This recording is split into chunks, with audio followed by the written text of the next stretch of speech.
Indian textile and the world market. अब यहाँ पे क्या है कि हमारा जो टेक्सटाइल है और वर्ल्ड मार्केट दोनों के बीच में क्या कनेक्शन बन रहा है। जैसे हमने पिछले चैप्टर में इंडिगो को पढ़ा था कि हमारा जो इंडियन इंडिगो था उसकी रिच क्वालिटी एंड कलर की वजह से पूरे वर्ल्ड के लोग उसका बहुत ज़्यादा डिमांड कर रहे थे, स्पेशली ब्रिटेन और यूरोप। ठीक वैसे ही इंडियन टेक्सटाइल का डिमांड वर्ल्ड में बहुत ज़्यादा हो रहा था। अराउंड 1750 इसके आसपास क्या हो रहा था, बिफोर द ब्रिटिश, उस समय ब्रिटिश का अपने इंडिया पे कनकड़ नहीं था। आपको पता ही है कि बैटल ऑफ प्लासी होती है 1757 में, बैटल ऑफ प्लासी यानी कि बंगाल में जो बैटल होती है वो होती है 1757 में। और इस प्लासी की वजह से इस लड़ाई को जीतने के बाद उन लोगों को दीवानी की राइट मिल जाती है, ठीक है। लेकिन ये तो इसके पहले का है। अराउंड 1750 के आसपास क्या हो रहा है कि इंडिया जो था ब्रिटिश ने, तो इंडिया ने क्या, तो यहाँ पे क्या हो रहा था कि world's largest producer of cotton textile, कौन बहुत ज़्यादा कॉटन टेक्सटाइल, इंडिया जो था, यहाँ पे बहुत ज़्यादा प्रोडक्शन होता था। अब क्या था कि Indian textile had long been renowned. अब इंडिया का जो टेक्सटाइल था वो प्रोडक्शन भी होता था और ये बहुत ज़्यादा पॉपुलर भी था पूरे वर्ल्ड मार्केट में, because of its fine quality and exquisite craftsmanship. इसकी क्वालिटी, इसकी फैब्रिक की वजह से और इस पर जो काम होता था, इस पर जो कारीगरी होती थी, कपड़े का जो डिज़ाइन होता था, उसकी वजह से ये बहुत ज़्यादा वर्ल्ड फेमस था। अब क्या होता था कि इसका ट्रेड होता था साउथ ईस्ट एशिया से। साउथ ईस्ट एशिया यानी कि आपका ये जितने भी इंडोनेशिया जो नीचे के आपका, जैसे ये इंडिया हो गया ना, ये आपका इंडिया हो गया, तो इंडिया के नीचे वाले जो इधर के एरिया है साउथ ईस्ट एशिया, तो यहाँ पे क्या होता था कि इसी साउथ ईस्ट एशिया से होते हुए वेस्ट और सेंट्रल एशिया, इधर जो वेस्ट और सेंट्रल एशिया, इन लोग से होते होते क्या होता था कि ये ट्रेड होता था एक्सटेंसिवली, बहुत ज़्यादा ट्रेड होता था इंडिया का। From the 16th century European trading companies began by, पहले तो ये लोग खरीदते थे, शुरू किए थे इंडियन टेक्सटाइल को खरीदना और उसको यूरोप के मार्केट में सेल करना। Memories of this flourishing trade and the craftsmanship. अब जितना भी ये लोग टेक्सटाइल से रिलेटेड जितनी भी मेमोरीज हैं, वो सारी मेमोरीज जो हैं, किसकी मेमोरी की ये ट्रेड कैसे इतना फ्लरिश किया टेक्सटाइल वाला। क्राफ्टमैनशिप, जो इंडियन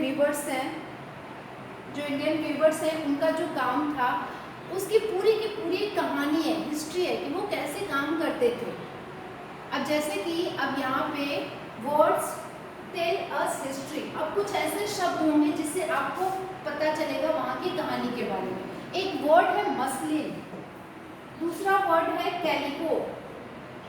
अब मसलिन क्या था कि आज देखो जो इराक है, इराक में एक शहर है मोसुल, आज वो शहर ISIS का गढ़ माना जाता है ना, आज वो किसी दूसरी चीज़ के लिए जाना जाता है। लेकिन उस समय ड्यूरिंग 17th-18th सेंचुरी मोसुल जो था, वहाँ पे अरब मर्चेंट से, वहाँ पे अरब के जो व्यापारी होते थे उनसे पता चला था यूरोपियन ट्रेडर्स को, क्या पता चला था, फाइन कॉटन क्लोथ, इंडिया की कॉटन क्लोथ के बारे में सबसे पहले मोसुल शहर में रहने वाले अरब मर्चेंट से पता चला था। इसलिए उन्होंने यहाँ की कॉटन क्लोथ को मसलिन कहना शुरू किया। तो ये वर्ड जो मसलिन है इसकी कहानी है, ठीक है। A word that acquired wide currency, और इस मसलिन से बहुत ज़्यादा ट्रेड होता था। अब क्या हुआ कि जब पोर्टुगीज आए थे इंडिया में, ठीक है, पोर्टुगीज वास्को डी गामा जो है वो 1498 में डिस्कवर करता है इंडिया को, वाटर रूट का डिस्कवर करता है। और फिर जब वो आता है इंडिया में तो लैंड करता है कहाँ पे, कैलिकट इन दी केरला। कैलिकट कहाँ है, जो आज के टाइम में कोझिकोड कहा जाता है, ठीक है। तो अब क्या होता है कि जब वास्को डी गामा, ये पोर्टुगीज आते हैं और ये कैलिकट में आते हैं, केरला में आते हैं, तो यहाँ पर जो कॉटन टेक्सटाइल थी, ठीक है, तो यहाँ के कॉटन टेक्सटाइल को इन्होंने कैलिको कहना शुरू किया। कैलिको नाम कैसे आया, कैलिकट से, जो कि आज का कोझिकोड है, ठीक है। और धीरे धीरे यही कैलिको जो है, धीरे धीरे इसको लोग कॉटन टेक्सटाइल के नाम से जाने लगे। तो एक तो मसलिन था और दूसरा था कैलिको, इम्पॉर्टेंट कैलिको का, ठीक है। There are many other words, और भी बहुत सारे वर्ड हैं जो इंडियन टेक्सटाइल की पॉपुलैरिटी को दिखाते हैं वेस्टर्न मार्केट में। वेस्टर्न मार्केट समझते हो, जैसे मान लो कि ये अगर अपना इंडिया है, ये अगर इंडिया है तो इंडिया के इधर वाले लोग वेस्टर्न कहलाएंगे, ठीक है। तो वेस्टर्न मार्केट में पॉपुलैरिटी बहुत थी। अब क्या हुआ कि आप एक पेज देखेंगे, figure 3, a page of an order book, ये एक ऑर्डर बुक है, ये पेज आप देखो, ये क्या है, ये ऑर्डर बुक है जो ईस्ट इंडिया कंपनी ऑर्डर करती थी, ठीक है। अब यहाँ पे क्या है, आप देखो जितने भी ये सब कॉटन की वेराइटीज हैं उसका प्राइस लिखा हुआ है अलग अलग, ठीक है। ये सारे प्राइस लिखे हुए, जैसे जैसे क्वालिटी है उसके हिसाब से। तो इस तरह से ये लोग ऑर्डर करते थे, और ये ऑर्डर जो है एडवांस में कर लेते थे। 2 साल पहले ही ये this order had to be placed 2 years in advance, because, ठीक है। तो फिर ये लोग एडवांस में इतना पहले क्यों करते थे, क्योंकि उसको बुना जाता था, फिर उसकी शिपिंग होती थी, तो इसके लिए टाइम लगता था, ठीक है ना। तो अब क्या होता है, कैलिको, ये दोनों कहानी हो गई। देन दिस ऑर्डर, अब जो ये ऑर्डर बुक थी उसमें list of 98 varieties of cotton and silk cloth, इस ऑर्डर बुक में इतनी वेराइटीज ऑफ कॉटन और सिल्क क्लोथ के बारे में ऑर्डर किया गया है। आप समझ सकते हो कि जो इंडिया का टेक्सटाइल है वो कितना ज़्यादा रिच था, स्पेशली कॉटन और सिल्क क्लॉथ, ठीक है। अब फिर क्या होता है नीचे कि इस ऑर्डर बुक में 98 varieties of cotton and silk cloth है। फिर अब देखो, अब कुछ नेम है। Now look at the name of the different varieties of cloth in this book. अब जो नेम्स अलग अलग है, अमॉन्ग्स द पीसेस, जितने भी पीस ऑर्डर किए गए थे उसमें printed cotton clothes called cheat, अब एक नया नाम आया है चीट। आपने सुना होगा अपने गांव में, लोकल, ये एक लोकल लैंग्वेज है चीट, मतलब जो प्रिंटेड कॉटन के कपड़े पे जो छोटे छोटे प्रिंट हुआ करते थे उसको चीट कहा जाता था। शायद पिक्चर दिया हुआ है, ये आप पिक्चर देख रहे हैं, ये चीट का एग्जाम्पल है, ठीक है। ये जो छोटे छोटे प्रिंट आप देख रहे हैं, ये सारे जो प्रिंट हैं ये सब एग्जाम्पल है चीट क्लोथ के। अब ये जो नेम आया प्रिंटेड कॉटन क्लोथ कॉल्ड चीट, कोसासिस, ये भी एक नाम है, एंड बंदाना, ये अलग अलग different kinds of cotton textile है, ठीक है। तो नेम याद रखेंगे, चीट, कोसासिस एंड बंदाना। अब क्वेश्चन ये है कि ये चीट वर्ड कहाँ से आया, क्योंकि हम टेक्सटाइल पढ़ रहे हैं, वीवर्स को पढ़ रहे हैं, तो ये जानना इंपॉर्टेंट है। A cloth with small and, what is cheat? A cloth with small and colourful flowery design, ठीक है। 1680 से दे स्टार्टेड अ क्रेज। अब इंडिया के जो यहाँ पे जो इंडियन कॉटन टेक्सटाइल्स वगैरह ये जो बनते थे, इस चीट का बहुत ज़्यादा डिमांड हुआ इंग्लैंड और यूरोप में, क्योंकि इसमें जो फ्लोरल डिज़ाइन होते थे, इसका जो फाइन टेक्सचर होता था और ये बहुत ज़्यादा चीप होता था, एंड रिलेटिव चिपनेस। अब जो रिच पीपल होते थे, स्पेशली जो इंग्लैंड की क्वीन होती थी, वो इस चीट के कपड़े को वो पहनती थी।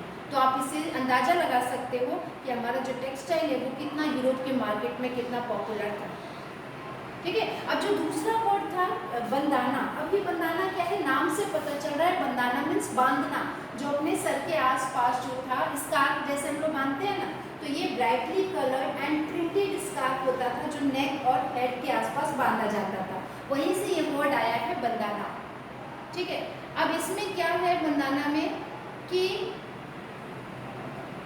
It is a method through a method of tying and dyeing, ठीक है। देयर वर अदर क्लोथ्स, ये बंदाना हो गया। अब इसको हम पिक्चर से देखते हैं, तो ये तो चीट का एग्जांपल है।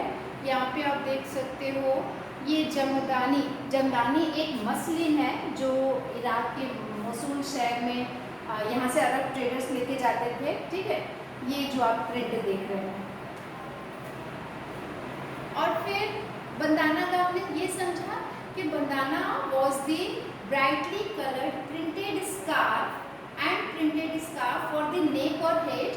Originally the term derived from the word bandhna and referred to a variety of brightly colored cloth produced through a method of tying and dyeing. अब ये देखो, यही बंधाना का पिक्चर है, दिस पिक्चर, ठीक है।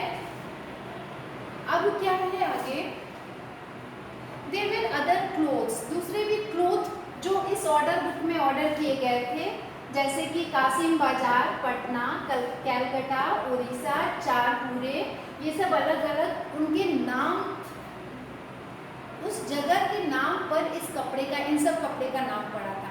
कासिम बाजार का कपड़ा, जैसे हम लोग कहते हैं ना लखनऊ की चिकनकारी सूट, जैसे सूट या साड़ी होती है, ये बनारसी साड़ी हो गई बनारस की, ठीक है। या फिर हम लोग कहते हैं ये बंधेज साड़ी राजस्थान की, है ना, लहरिया साड़ी राजस्थान की। तो ये अलग अलग क्या है, उस जगह के नाम से, तो कासिम बाजार, पटना, कैलकाटा, इन सब जगहों के नाम पर वहाँ के क्लोथ बनते थे। The widespread use of such words show how popular Indian textile। अब इससे आपको पता चल सकता है कि इंडियन टेक्सटाइल हमारा कितना पॉपुलर था और कैसे ये वर्ल्ड के डिफरेंट पार्ट्स में इसका सेल होता था, ठीक है। अब है कि Indian textile in European market. तो क्लास अभी तक हमने क्या देखा, एक बार पूरे चैप्टर को सम अप करें तो हमने इस चैप्टर में देखा वीवर्स के बारे में। अभी हम सिर्फ एक एस्पेक्ट पढ़ रहे हैं और ये हमने देखा था कि कैसे सूरत जो पोर्ट है यहाँ पर ट्रेडिंग हो रही है। अब ट्रेडिंग में क्या सामान होंगे, यहाँ से इंडिया से जाते होंगे, या तो टेक्सटाइल या फिर आपका ये रॉ मटेरियल्स जो यहाँ से ये लोग लेके जाते थे, या फिर आपके ये स्पाइसेस वगैरह हो गई, ठीक है। तो ब्रिटिश में जब इंडस्ट्रियल रिवोल्यूशन शुरू होता है तो उसका हमारे देश की जो इंडस्ट्रीज थी, जो क्राफ्टमैनशिप थी, उस पर इसका क्या इम्पैक्ट पड़ा, ठीक है। और फिर कैसे ये लोग हमारी ही चीज़ों को खरीदते थे और अपने ले जाके बेचते थे शुरू में, लेकिन जब इंडस्ट्रियल रिवोल्यूशन शुरू हुआ तो यहाँ से चीज़ों को ले जाते थे और वापस यहाँ के हमारे ही बाज़ारों में ये फैला देते थे, और फिर हमारे ही कपड़े ले जाके, हमारे कॉटन ले जाके हम ही को ला के पहना देते थे। तो आप समझ लो कि किस तरह से बिजनेस कर रहे थे हमारे साथ। Indian textile and world market में हमने ये देखा कि क्योंकि हमारा जो टेक्सटाइल था उसकी फैब्रिक की वजह से, उसकी फाइन क्वालिटी की वजह से, उसके क्राफ्टमैनशिप की वजह से जो कारीगरी होती थी, जैसे कि चीट पर, जैसे कि बंधाना पे, जैसे कि जो अलग अलग कपड़े होते थे उन सब पर, तो इससे क्या हुआ कि हमारा यही जो टेक्सटाइल था वो साउथ ईस्ट एशिया में ट्रेड होता था, वेस्ट और सेंट्रल एशिया में भी जाता था, ठीक है, क्योंकि इसकी क्वालिटी की वजह से। अब कुछ वर्ड्स हैं जिससे हमें हिस्ट्री का पता चलता है, जैसे मसलिन, जो इराक के मोसूल शहर से जब यूरोपियन ट्रेडर्स को पहली बार कॉटन टेक्सटाइल का पता चला था तो उन्होंने मोसूल से मसलिन कहना शुरू किया। जब पोर्टुगीज कैलिकट आए थे तो उन्होंने वहाँ के कॉटन टेक्सटाइल को कैलिको कहना शुरू किया, फिर ये नाम पड़ गया। अब उसके बाद ये ऑर्डर बुक से ऑर्डर करते थे 2 साल पहले, और उसमें 98 varieties of cotton and silk cloth जो थी वो उसमें लिखा हुआ है, और ये जो ऑर्डर करते थे इसमें अलग अलग तरह के कॉटन जो वेराइटीज़ थी वो, तो ठीक है। अब जैसे छीट हो गया, कोसासेस और बंदाना, ये अलग अलग कपड़े का इसमें एक एग्जाम्पल दिया हुआ है, ठीक है। फिर हमने देखा कि बंदाना क्या है, छीट क्या है। छीट मतलब कि वही प्रिंटेड जो प्रिंट होता था कॉटन के कपड़े पे, छीट कहलाया। बंदाना क्या था, जो ब्राइट कलर के और जो प्रिंटेड स्कार्फ होते थे जो नेक या हेड में पहना जाता था, ठीक है। तो ये सब हमने इस चैप्टर में समझा। अब हम यहाँ से स्टार्ट करेंगे Indian textile in European market, and class हम स्टार्ट करेंगे इस चैप्टर को। कैलिको समझ नहीं आया। क्या समझ में नहीं आया? कैलिको कैलिको ये था कि